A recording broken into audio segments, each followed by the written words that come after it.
Another day is here, and you're ready for it. What to wear? Check. Breakfast, lunch, and dinner? Check. Planning for what's next and how to save for it? That's where Bank of America can help. For your financial to-dos, Bank of America has experts ready to help get you closer to your goals.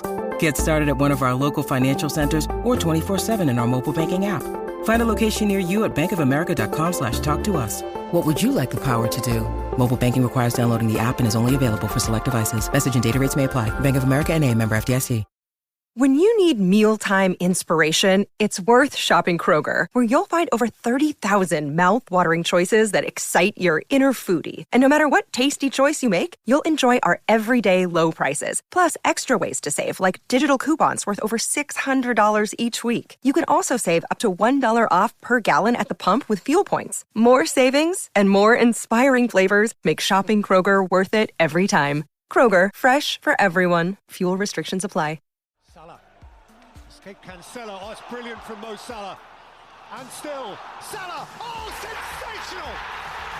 Son had a goal and scored a beauty. Oh, what a strike from Yuri Tielemans. De Bruyne. And it is what Martinelli fortress. Still going up. Oh, he's done it again. And City have won the Premier League. Ladies and gentlemen, boys and girls, children of all ages, EPL Index proudly brings to you the best prediction podcast in the world, A Tad Predictable, with your host, Tadiwa Chanakira. And we're back.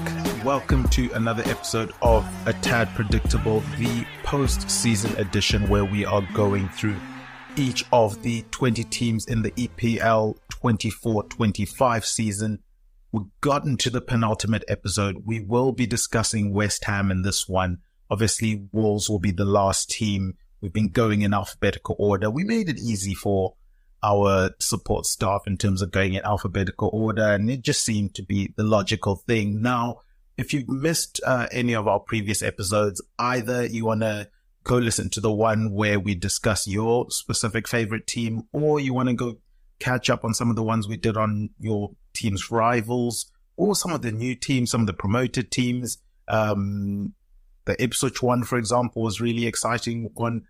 Go back, have a listen to our thoughts on the specific clubs, where we see, how we see where they stand, what they did last season, what they need to do this summer to achieve their goals this coming season. And obviously, our interpretation of what those goals and ambitions will be for the clubs might be different from what you might think. So do let us know if you think you've got different opinions in terms of what the aspirations should be for each of the clubs this coming season. But obviously, the Premier League starts this coming weekend. Super excited about that. I mean, it seems like it just ended and it's starting again, and you can tell why. The notion is out there, and I think it's just a fact at this point that the players play too many games. They don't get enough of a break. Look at other sports and the extended period of time they get to recover and get ready for the next season.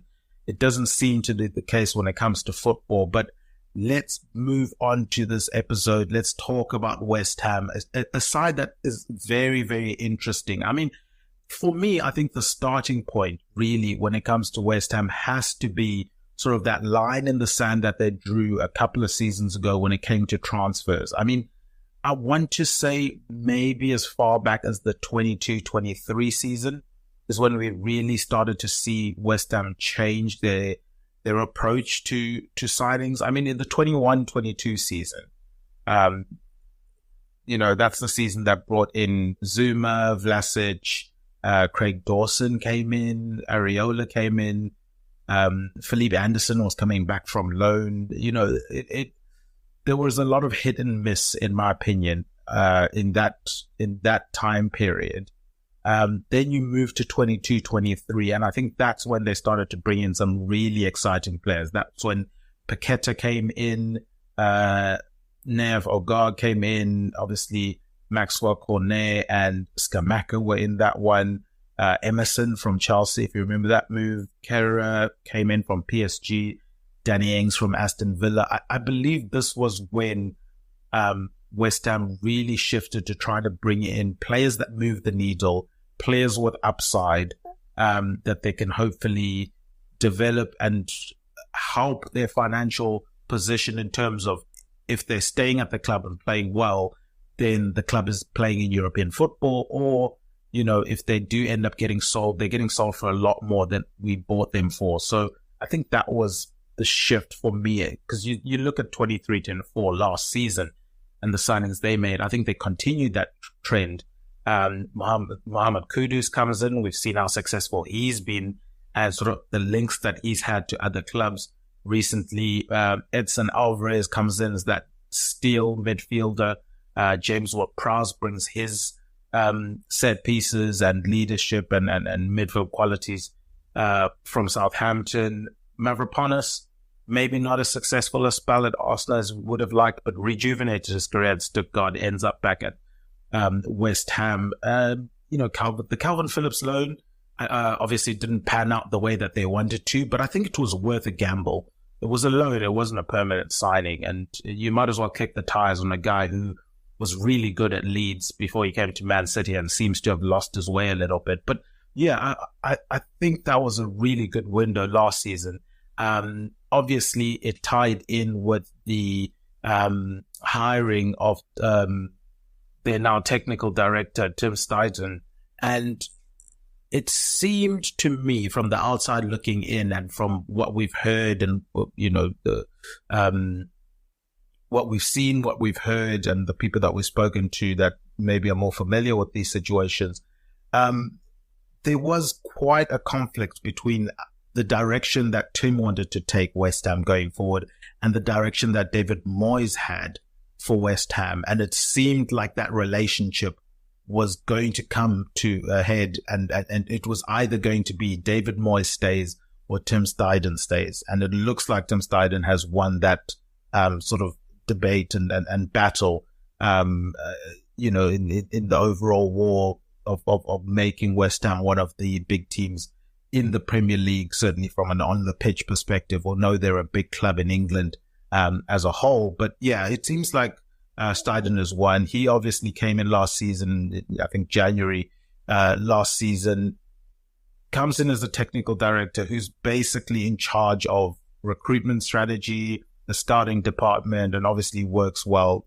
and close with either the manager that's in place and then also sporting director. You guys may know him quite well, Mark Noble, a former West Ham player who recently retired a couple of seasons ago. Now he retired. But yeah, I think his influence has been key. I think he's emphasized the approach of bringing in, players that are exciting, players who show bags of potential.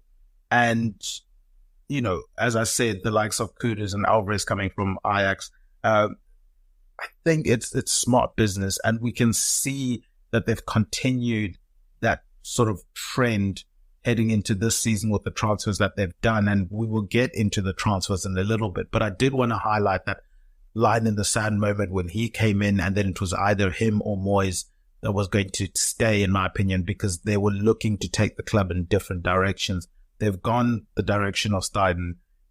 David Moyes has gone, and that's led to Julian Lopetegui coming in to West Ham, a manager that is familiar with Premier League clubs. Hopefully, you'd think, obviously he helped Wolves out a couple of seasons ago where they were, I think they were rock bottom when he came in, and made sure that they stayed up. Look, I think they ended up in 13th place in the 22-23 season. And, as I said, at the time when he took over, it looked like Wolves were in serious, serious trouble. He obviously then, he wanted, and he's a very demanding manager, and his former, director of football, Monchi, from his Sevilla days, has spoken about this in the past, about how demanding Lopetegui is. He wants a certain standard to be kept and maintained, and he challenges everyone from top to bottom at the club to try and achieve those standards. And if they're not being met, he's he's not afraid to say they're not being met. Whether, a lot of it is probably more behind closed doors, not in the public, like a Mourinho or an Antonio Conte would do. But he certainly lets the people know that need to know that, things are not the way he wants them to be. And we saw that at Wolves. And I think that sort of led to, the mutual termination that happened there for him. But yeah, anyway, a year from that, pretty much, he ends up at West Ham. He signed a 2-year contract with an option for a 3rd year. We'll see how successful they are there. But I do like the appointment. I do like the direction that the club is going. It seems like they're trying to make West Ham a very stable funds club to be in a club that I think can be a gateway for high potential European players to come and ply their trade in the Premier League. Maybe the players that wouldn't automatically get a move to the bigger teams, like a Kudus, for example, super talented, was linked with the likes of Arsenal, but they weren't ready to take a risk on him. They probably wanted to see a bit more. Well, that's where West Ham have perfectly positioned themselves to say, well, we'll take the risk on him. And if it works out for us, we know there's already a market for him. We can make a massive profit on him. And I'm sure if he does end up leaving West Ham at some point in time, it's going to be for a lot more than what they brought him in for. So yeah, I like what West Ham are doing from that perspective. In terms of Lopetegui, what he's going to bring, obviously, I mentioned the high standards that he likes to maintain. So if I'm a West Ham fan, I'm very happy from that perspective, because I now know my manager has high ambition. He's going to set really high standards and expectations. He's not going to be afraid to tell the people in charge and, the people he needs to tell about what those standards are, what his expectations are. And if they're not being delivered, chances are he's probably going to not be there for too much longer. And if that's a situation that happens, that probably puts a lot of pressure on, the people that are in charge, because the fans can easily turn around and say, hey, Lopetegui was keeping high standards or certainly setting high standards. He's leaving because those aren't being met. It's a bad look, for owners if that's the situation, in my opinion. So I think from a West Ham fan's perspective, that's perfect. That really sets the table quite nicely. Now it's a matter of delivering on the pitch and making sure that from his end of the bargain, he might set the standards to say, this is what I expect maybe from player personnel and transfers and all of that. But you've got to deliver on the pitch at the end of the day. And obviously Lopetegui will back himself to do that. When you need mealtime inspiration, it's worth shopping Kroger, where you'll find over 30,000 mouth-watering choices that excite your inner foodie. And no matter what tasty choice you make, you'll enjoy our everyday low prices, plus extra ways to save, like digital coupons worth over $600 each week. You can also save up to $1 off per gallon at the pump with fuel points. More savings and more inspiring flavors make shopping Kroger worth it every time. Kroger, fresh for everyone. Fuel restrictions apply. So how exactly is he going to do that? What style of play can West Ham fans expect from a manager like Lopetegui? So it's very much a possession-based philosophy, but maybe not quite in the same mold as some of the other teams that we've seen that utilize this approach. It's a very, very risk-averse possession-based system. Everything's going to be done with the intention of making sure that, well, we're not going to get caught short at the back. So again, the passing is going to be risk averse. They're not going to be making passes when, dangerous, risky passes when there are not enough numbers behind you to stop any counterattacks if that pass gets intercepted, that type of stuff. So he likes to keep games quite low scoring. Because of that, he's happy to let his team pass the ball in the back, center backs, defensive midfielders, goalkeepers, passing the ball around, being patient, waiting for more obvious opportunities to open themselves, as I said, a bit more risk averse than maybe some people would force the issue every now and then or get frustrated with the constant passes from the back line. Lopetegui is happy for that to happen as long as there's defensive stability. I think that is the aim of the game for him, and it's worked out quite well for him in recent seasons. He likes that defensive sturdiness. It's a very low tempo way of playing, and as I said, it will be interesting to see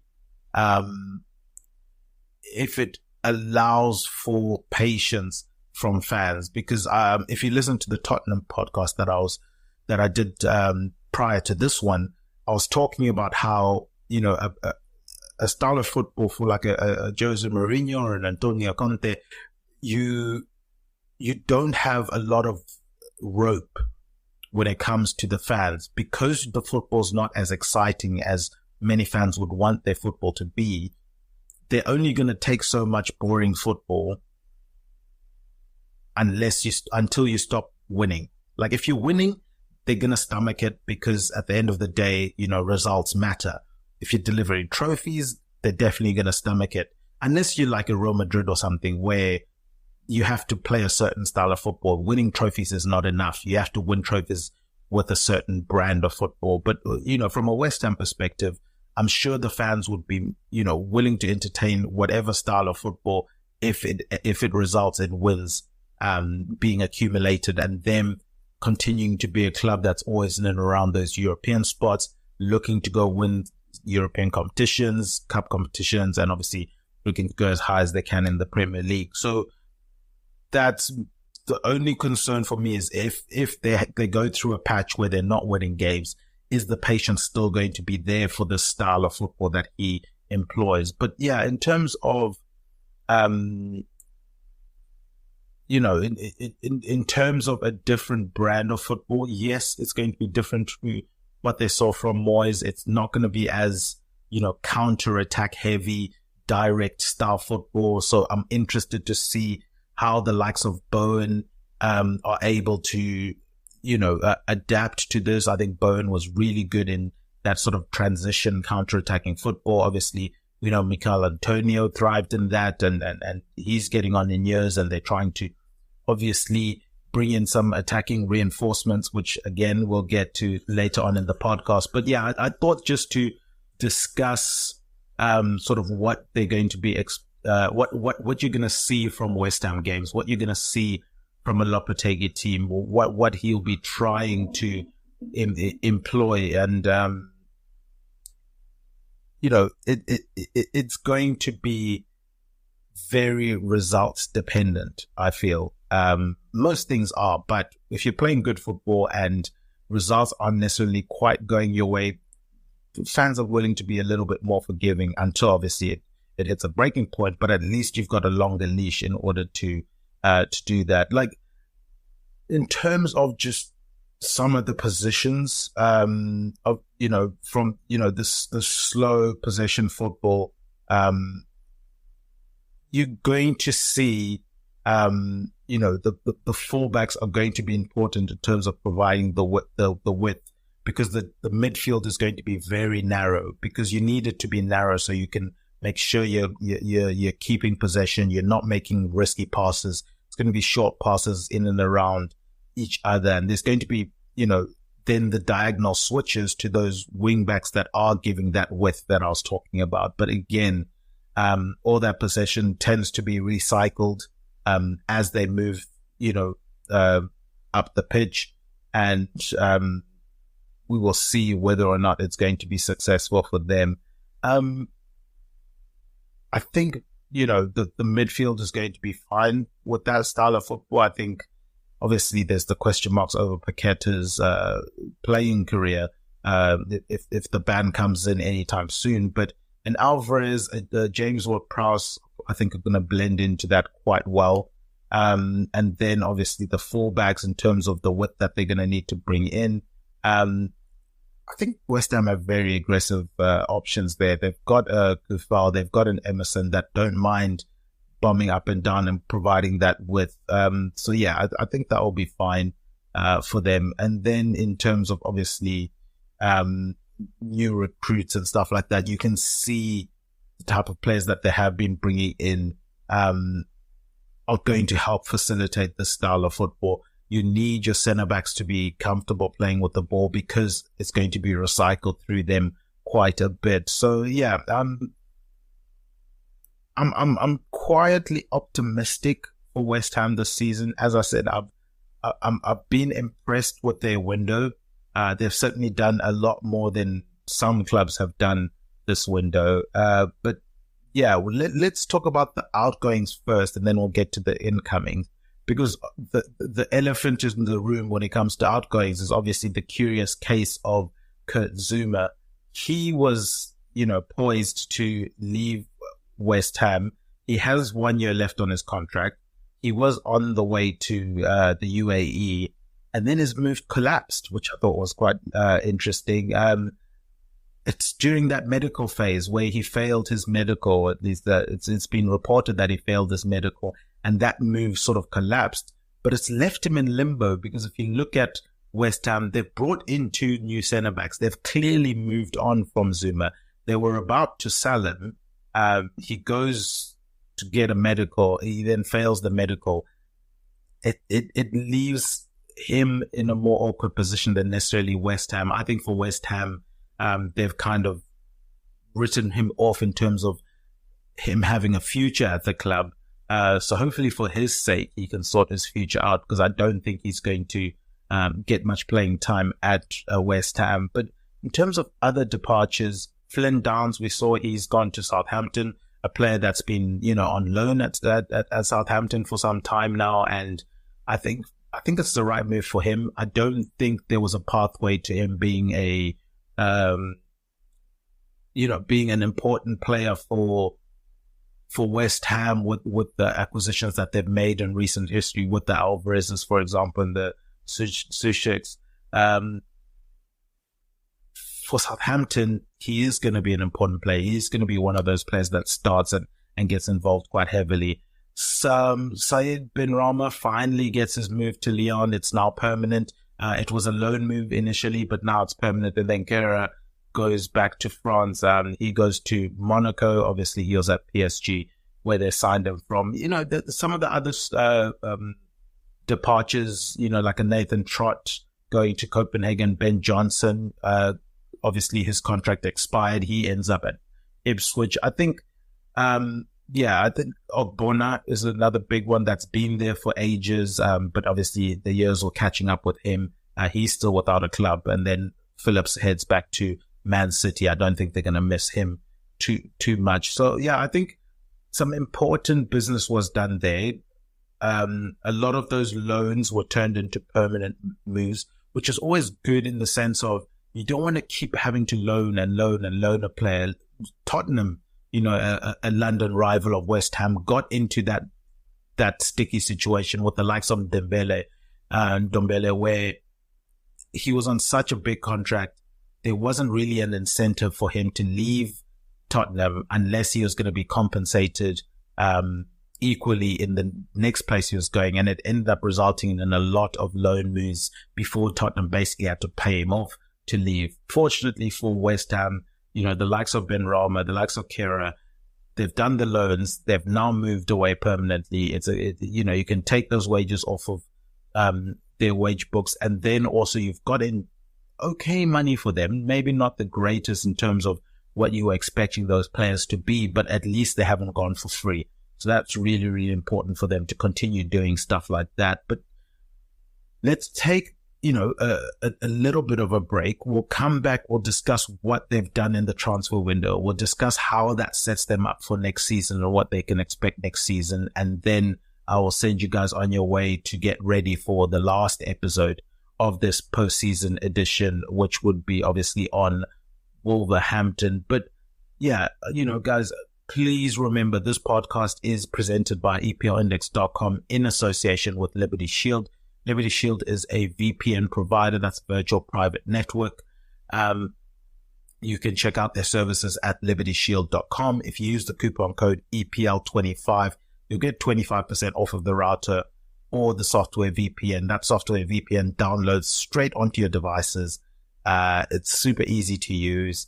It can be used on multiple devices, which is pretty cool. It can help unlock geolocked content, can help you make sure that your data is kept safe.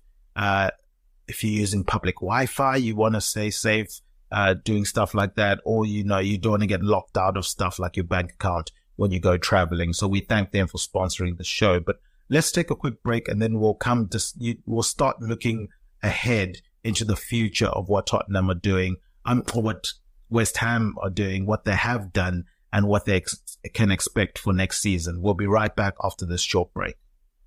All right, we are back. We're speaking about West Ham, the penultimate podcast of this post-season edition of A Tad Predictable, where we are going through all of the EPL teams for this coming season. As I said, the Premier League season starts very, very soon, this coming weekend. But in terms of West Ham and where we've gotten to with them, I think the business in terms of outgoings has been good. They've not been forced to sell anyone that they really want to keep, in my opinion. All of the players that have gone are kind of players that they wanted to get off of their books. A lot of players have gone on permanent moves, which is important, rather than dragging things out with loans.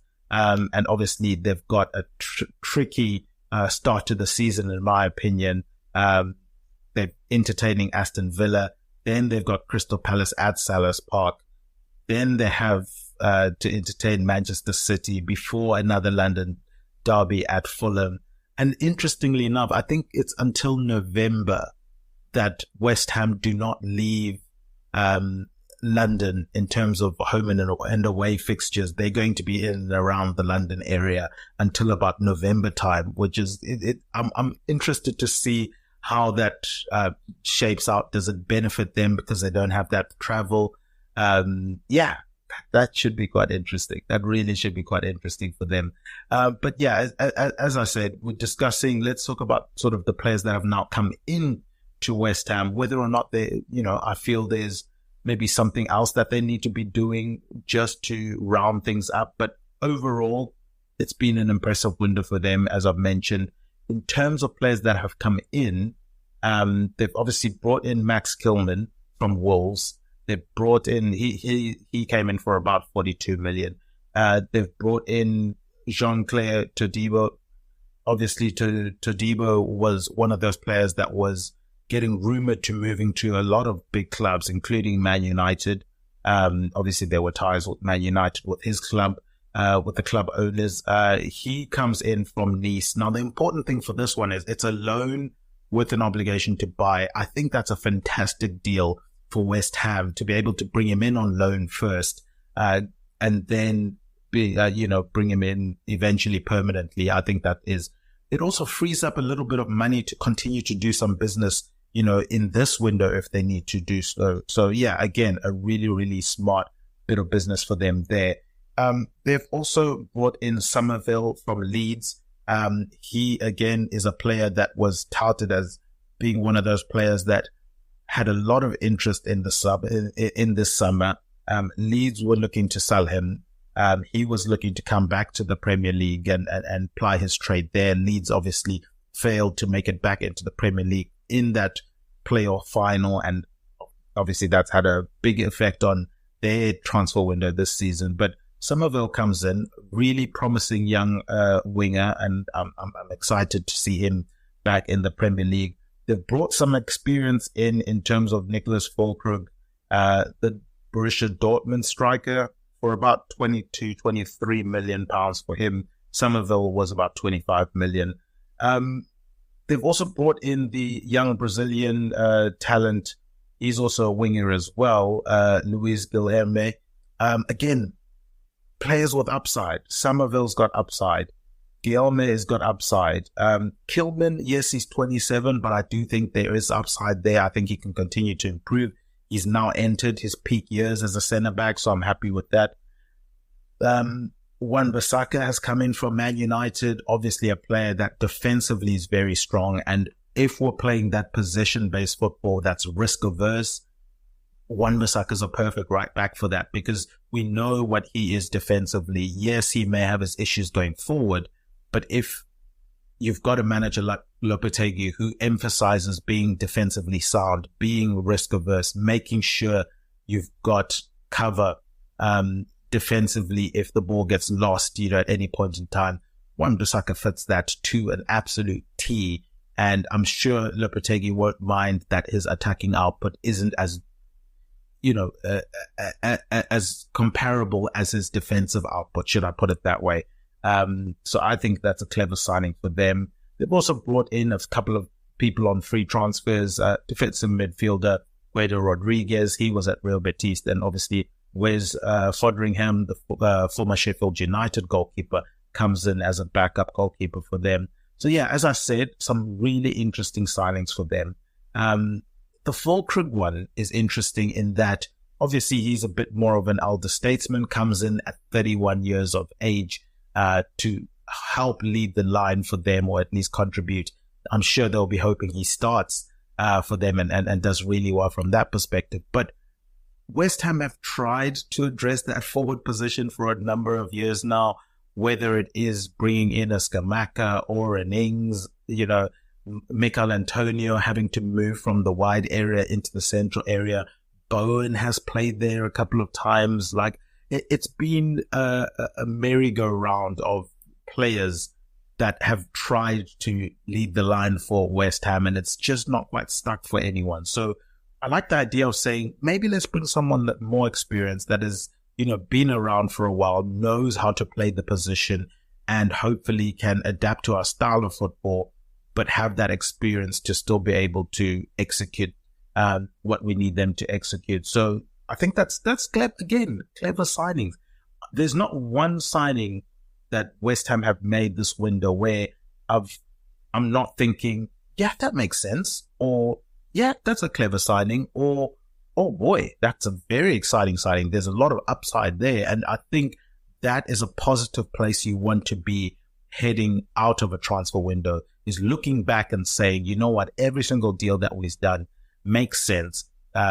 There's a level of excitement there. There's a level of upside there, and we can see how they're going to improve our team. You don't want to be wasting money on, players that aren't going to be, one, improving your team, and two, maybe bloating up a position in the squad where you've already got players in there that are contributing at a high level or at least at a comparable level. So yeah, I like what they've done. In terms of what more they can do, I think they're now pretty solid at centre back. Maybe some reinforcements at left back, but again, they've got quite a few players there, so I don't know how much you can necessarily do from that perspective. Emerson is still there. We can't forget about him. Aaron Creswell, yes, he's getting on in years, but he's still there and he can do a job. So perhaps they're thinking, and I believe, if what's his name? If Cornet can help contribute, I'm sure he would have been someone that will probably be contributing more in the left wing back if they play a 3 or left back position, maybe, rather than one of those forward positions. That's one to keep an eye on. But yeah, probably they have enough. Ideally, maybe you'd want to start moving on from an Aaron Creswell. But again, I don't think it's a major issue for this season, but one maybe to address next season, or certainly in the next coming season. In terms of midfield, as I mentioned, I think their midfield looks quite strong with the likes of Ward-Prowse. You've got Suchit there. You've got an Alvarez there. Question marks on Paqueta, as we mentioned. So we'll wait to see what happens there. But if the Paqueta situation looks like it's going to be, quite a lengthy ban, and it does appear as though it might be a lengthy ban, I would want another midfielder in there. I don't know if, an Andy Irving or Guido Rodriguez moves the needle enough. For me, maybe Rodriguez surprises us and has quite a key role as a squad player there. But personally, I think I would want another midfielder in there just to continue to add the depth in quality there. Out wide, I think they've got some quality there. Obviously, Kudus is now joined with Somerville.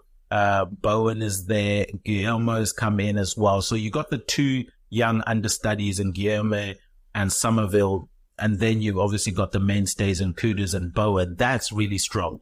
You want two good, solid, consistent starters that produce on a weekly basis, and then two young upside players, youthful, exuberant type players, being understudies to them and looking to push them and try and make a name for themselves in this league. I like the blend there.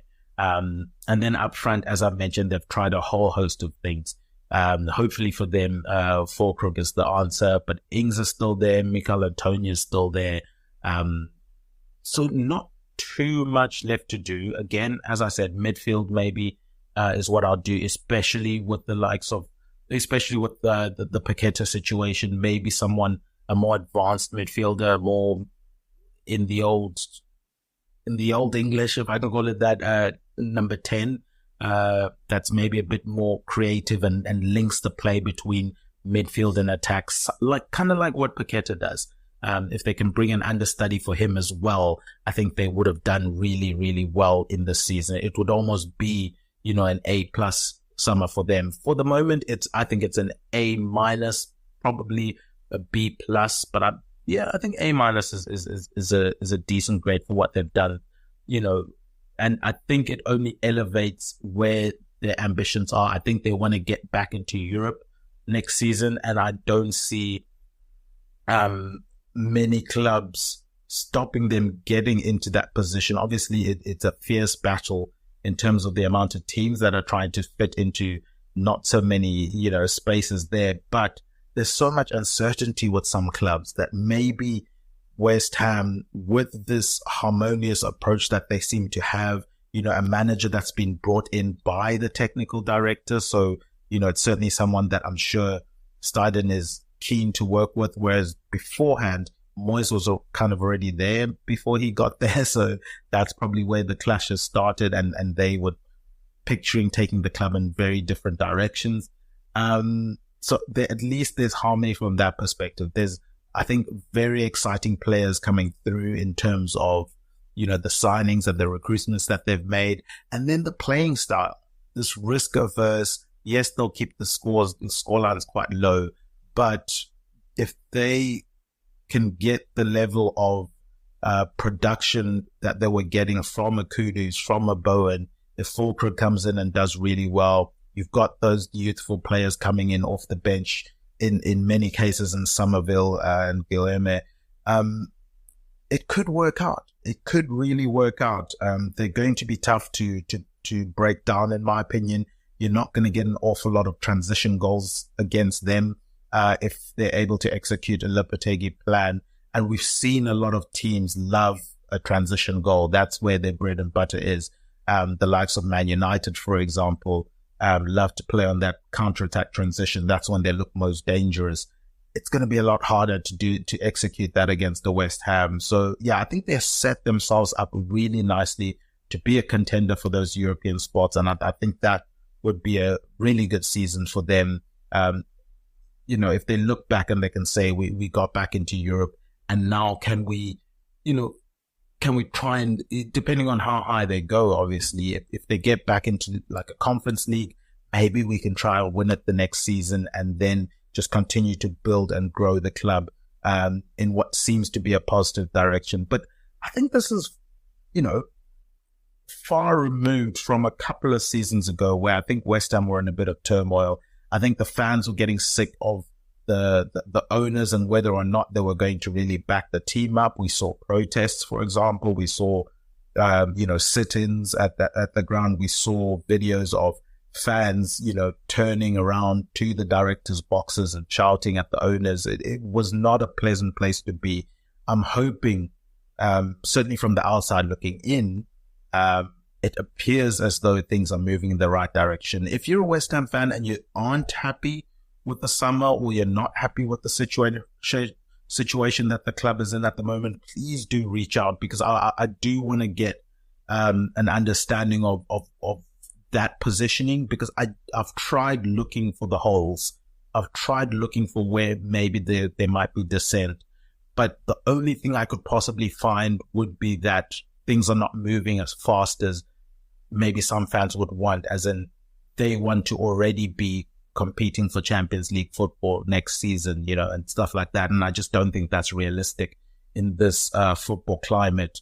Certainly with some of the teams that are above them in the pecking order. But I do think West Ham are positioned nicely to be one of those teams that is challenging for Europe. And then if any of the teams that usually will be challenging for the Champions League slip up, West Ham are there waiting, ready to pounce, ready to take one of those positions, which is a great position to be in. And again, far removed from what we saw from them a couple of seasons ago. But guys, that is going to do it for another episode of A Tad Predictable.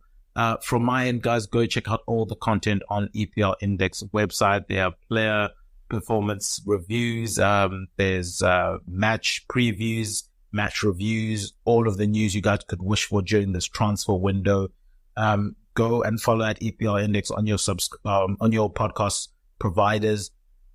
Subscribe to EPL Index YouTube channel. Tap the bell for notifications. There are fantastic transfer updates that go up daily on there. If you want just short little videos that give you a summary breakdown of the transfer news happening in and around the EPL on that day, I think that's the perfect little video that just makes sure that you're keeping up to date with all the movements around the Premier League. I think it's a fantastic thing to have. As I said, you can find that on YouTube and obviously at EPL Index on Twitter. Go and follow that. Go and follow at A Tad Predictable on Twitter. Go and follow me on Twitter if you feel so inclined. It's at Tad Predicts. Huge thank you to Obi Semenya. He's at John Empire SA, and Jody, she's at Spursy141 for our guest intros. Our producer behind the glass, Mr. Guy Drinkle. He's at Guy Drinkle on Twitter. From Guy, from the team, from myself, remember, Chisinga Perry, Chinoshura. Oh, what a strike from Yuri Tielemans. De Bruyne. That is what Martinelli fortress. Still going up. Oh, he's done it again. And City have won the Premier League.